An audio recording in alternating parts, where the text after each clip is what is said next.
中医这时候也可以介入啊，就是让大家的这个心情放松，对不对？中医蛮多这方面的药物的，然后其实也可以针灸嘛。针灸，因为可能人家不能每天来，然后我们这种时候就是直接就给他睡前的药物，包括那种安定情绪，然后释放压力的一些药物。例如什么呢？像我们就是经典名方加味逍遥散，对，又是它就逍遥了。对，然后就是尤其是那种上班族压力很大的，然后还有像那种柴胡桂枝龙母汤，柴胡桂枝龙母汤，然后这一类的，它有一些重症安神的，因为有一些人他是比如说身体里面的一些刚刚有讲到说，可能他是维生素不足，微量元素不足，对，所以我们会用这一些东西来补，然后还有一部分其实是营养不良，然后所以才会古代有说什么用猪尾巴，对啊，对，但是用猪尾巴来治磨牙，其实以现代的观点来看，应该是没有效的。然后，但是因为可能古代有一些很多是因为营养不良的关系，然后我们中医有一部分是说，因为他心血虚，就是属于营养不良的这一块，然后导致他没有办法正常的启动那个入睡的途径，然后所以才变成睡不好，对，然后对，不然因为其实磨牙在中医来讲是认为啊，就是第一个怀疑的都是他可能有寄生虫感染，然后或者是说他可能肛门附近有疾病，就是因为中医讲的上口跟下口两个是有点连通的，所以下口出现疾病的时候，后口出现疾病的时候，我们的上口可能就会跟着有一些那种想要去。比如说，因为可能肛门口有瘙痒，或者是疼痛，或者是一些不舒服的感觉，然后口腔就会想要用一些咬的动作来把这个感觉排除掉。是好，所以用一些穴道按摩可以缓解一些睡眠的问题吗？穴道按摩的话，头顶。或者就是这个百会穴，这个是没办法安神的人，就是他可能睡觉前就是脑袋一直在想白天的事情那种。然后还有一个就是在这边的穴道，好，然后还有一个是那种压力很大的那一种人的话，我们就一样是按那个神门，就是在那个我们中间这个韧带的侧面，跟在偏小指的这一侧这个凹窝的地方，对，这个是释放压力很好的穴道。好，那所以打鼾或磨牙大概就是跟心理因素占的比例还蛮重要的，所以一定要去想到自己到底是什么样的原因。那另外的部分，有一些人会讲梦话或者是梦游。这跟磨牙打鼾会有相关联性吗？梦游的话，通常也是有点相关，就是他睡眠本身的品质并不是很好，才会出现梦游的状况。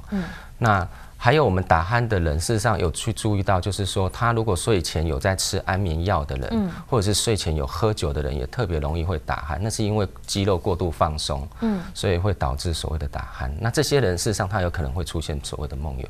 好，那在牙医的部分呢，张医师，在牙科方面来讲的话，我们目前没有说直接的研究，就是说磨牙会跟这个梦游有没有关系？对，但是就是说刚刚有院长所讲的，就是说其实因为你就是睡眠不好所以才会产生以下那些。而且有一些人他因为睡眠不好，所以他仰赖安眠药。那有一些安眠药可能会造成你有一些种种的行为，例如说梦游。对，现在很多人在服用的一种就是促进睡眠的起始期的那种安眠药，事实上它就有很多的案例出现梦游。是，对，而且有些人是改了另外一种安眠药就好了。对，没错。对，好，所以就是还是要知道说自己大概生活形态，然后你吃的药是什么样，其实要做一点调整了哈。最近有一种发明叫做通鼻止鼾器。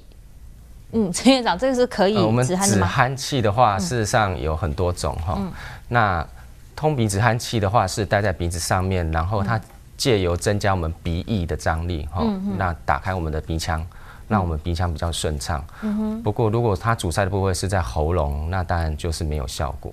那如果是在喉咙的话，有所谓的口腔的止鼾器，它是类似像刚刚那个江院长提到的所谓的咬合板。那它类似，对，那它可以让我们的舌头是往前，然后下颌也往前，那可以增加我们呼吸道的那个大小。是。那另外也有所谓的电子止鼾器，它是类似像一个手表戴在手上，那它是透过听到的声音的大小，然后它会产生电流刺激你，让你醒过来一下。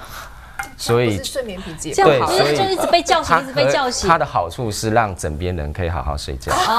可是真的打鼾的后来我们那个人倒是发现说，真的，你如果枕边人在打鼾的话，你稍微动他一下，他改变一个位置会好一点点。没错没错。然后这时候我们就赶快睡，睡了之後他又开始打鼾，就碰一下碰一下，他会稍微好一点，对，就是类似这种效果。整晚也睡不好，一直被结果2个人都睡不好。好，所以刚才讲的那个通鼻止鼾器，也有人说佩戴之后可以改善磨牙。对，就刚刚所讲的，就是那种口腔型的止鼾器。是，对，因为你把你的下颚颌骨往前，那所以它就会造成你的这个颞颌关节是松开的，那你就这个肌肉它就不会办法施力，是对，你的闭口肌跟开口肌就是松弛，那它就可以达到一个就是防止夜间磨牙的效果。是好，那总的来说呢，打鼾的问题看来是比较复杂啦因为你打鼾，尤其如果牵扯到睡眠呼吸中止的话。那它可能对于有三高的朋友会蛮危险的，没错，对不对？为什么对三高的朋友会特别危险？因为睡眠呼吸中止的时候，就会造成我们血中的氧气浓度是会慢慢下降，二氧化碳的浓度也会增高。那这种状况下，我们的肺部的血管也会收缩，那接下来就是周边的血管也会跟着收缩，然后就会产生所谓的肺部的高血压以及我们周边的高血压，那间接的就会造成所谓的中风以及其他的问题出现。所以现在蛮危险的耶。对，甚至他们如果说出现呼吸中止的时候，有一些人甚至有猝死的案例发生。而且我之前听到哪个医学中心的这个医生讲说，有人呼吸中止的秒数可以达到1分钟还是什么的？没有错，我们有发现。对，这个太长了吧？对，就停止呼吸了1分钟，没有错，没有错。像这一类的人，就是所谓的猝死的高危险群，要非常的去注意。一般来讲，大概停个几秒钟，5秒、10秒。我们刚刚有说过，所谓的超过10秒钟，就是定义为有所谓的睡眠呼吸中止。对，哇，所以在院长你自己的这个临床经验，或是看到的这个 paper 当中，呼吸中止最长的多长？现在没有一个所谓的 paper 有说所谓的最长的多少。那我自己的病人里面，大部分都是大概20-30秒比较多。20-30秒，其实20-30秒也蛮长的耶。停了20-30秒没呼吸，然后再呼吸，而且它一个晚上的频率多少，其实也有关系也有关系。我们轻度、中度就是看它发生的次数来讲。那轻度是一个晚上发生几次？只要超过10次以上，就算是轻度了。轻度，那重度是几次以上？超过20次、40次的话，哇，你一个晚上停了20次、40次，而且每一次都30秒以上，你整个晚上没在睡觉啊？对，没有错，他的睡眠品质就非常的差。可他又不会醒。因为他很累，所以他不会醒。那如果他不累的话，他会一直醒吗？不累的话，他肌肉没有放松状况下，事实上出现所谓的睡眠呼吸中止症比较不会。对，没有错。所以等于就是有睡眠呼吸中止症的人也不能太累。可以这么说吗？可以这样说，可以这么说。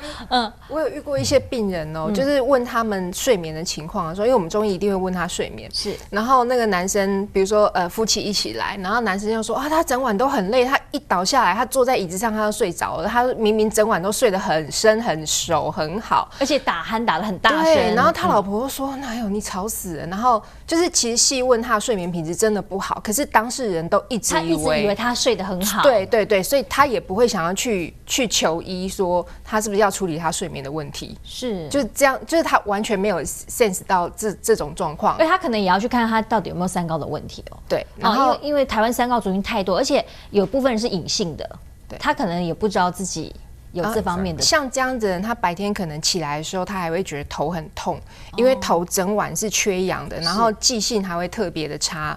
然后就白天工作效率一定是很差的。所以如果说自己觉得自己老公就是怎么都懒洋洋的，工作都提不起劲的话，可以去检视一下他是不是睡眠出问题。是。好，那人的一生当中1/3的时间都在睡眠当中度过了，那当然要让我们的睡眠品质提升我们要及早去发现自己的问题，然后赶快做治疗这个是最重要的。非常谢谢今天的健康顾问团，谢谢观众们收看。下一个单元同样非常精彩不要错过了。休息一下，马上回来了。